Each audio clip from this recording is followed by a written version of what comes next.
Good morning, y'all, from sunny Florida. It's a beautiful day in the neighborhood, and today we're going to share with you how we prepped the outside and inside of our Class C RV. We are Never Enough Sunsets.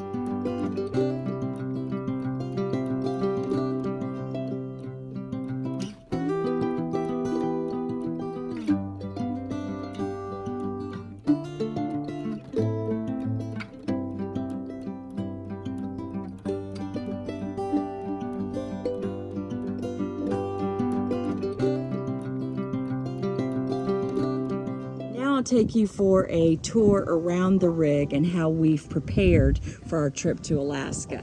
And I say we, but actually my husband David, he did all the preparations.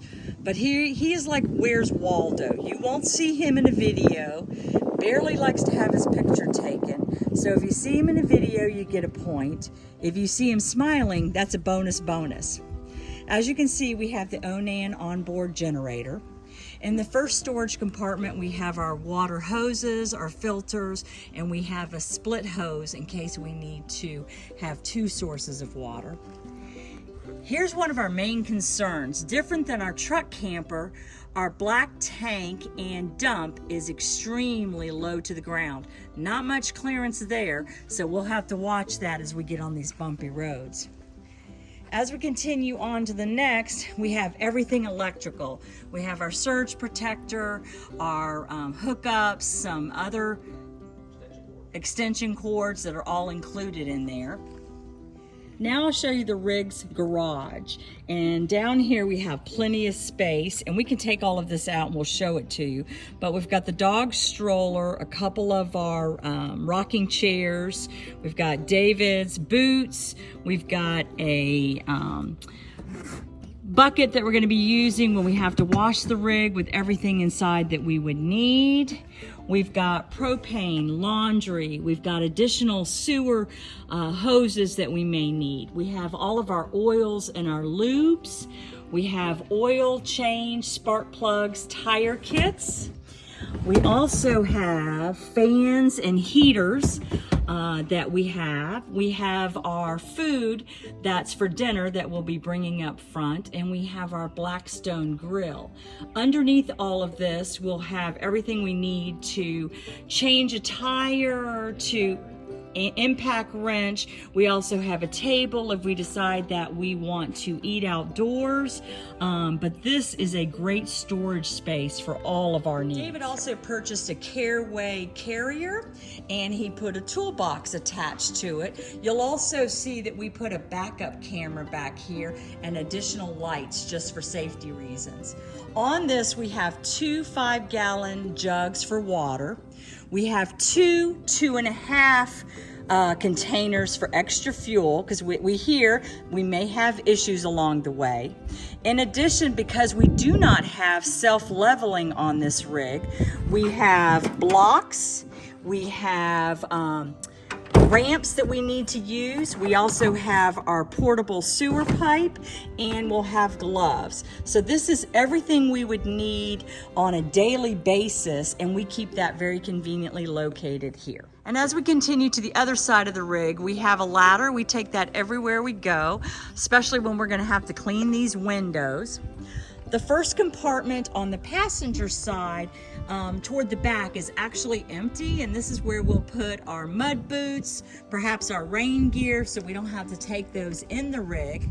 And finally, the compartment near the front is where my husband keeps all of his electrical, his plumbing, zip ties, anything that he may need to fix the rig or any of the other equipment that we bring. So that's all that we've done for the outside of the rig. Now let's take a look at the inside of the rig, how we've prepared it for our trip to Alaska. Storage is at a premium in any RV, so we've placed some of the items in our bunk over cab. This supports about 800 pounds. We have a bin with our food, breakfast, and snacks. David has his winter clothes, and there are my winter clothes.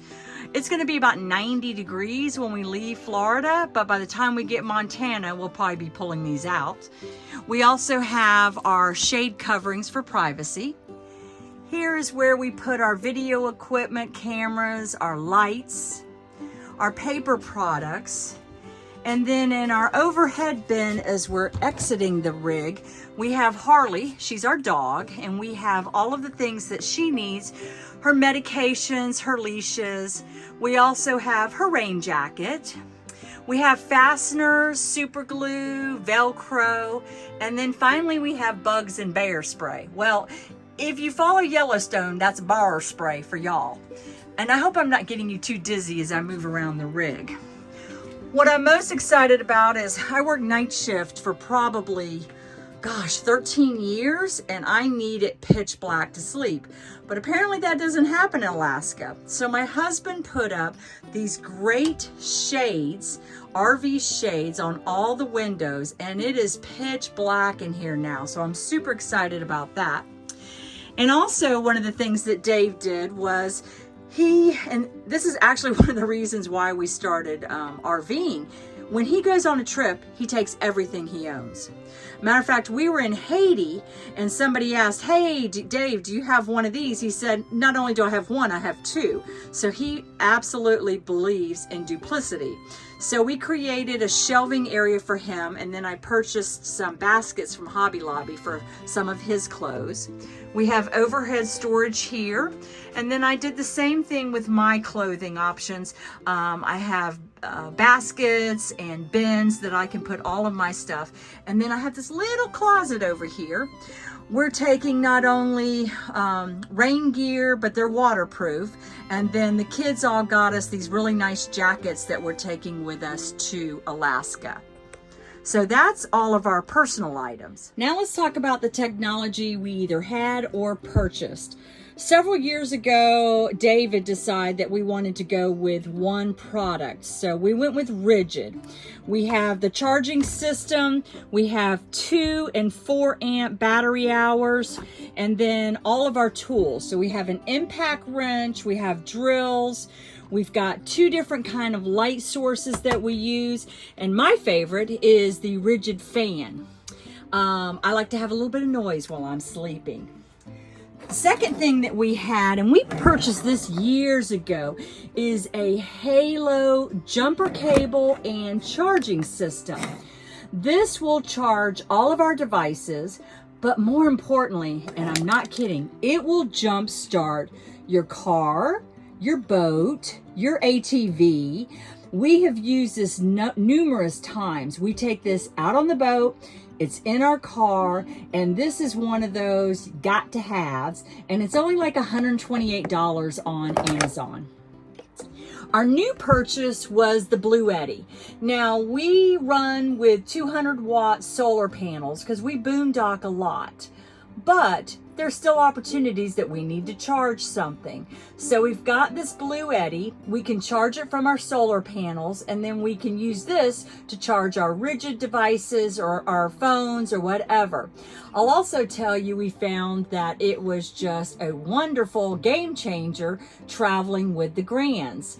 We were on the road and the girls wanted to watch one of their favorite shows. So we turned this on, plugged in the Fire Stick, and 2.5 hours they could watch their movies. So it's a win-win for Mimi and Pop Pop. Because of this, we don't have to run our onboard generator, and it really, like I said, this is a must-have, at least for our family.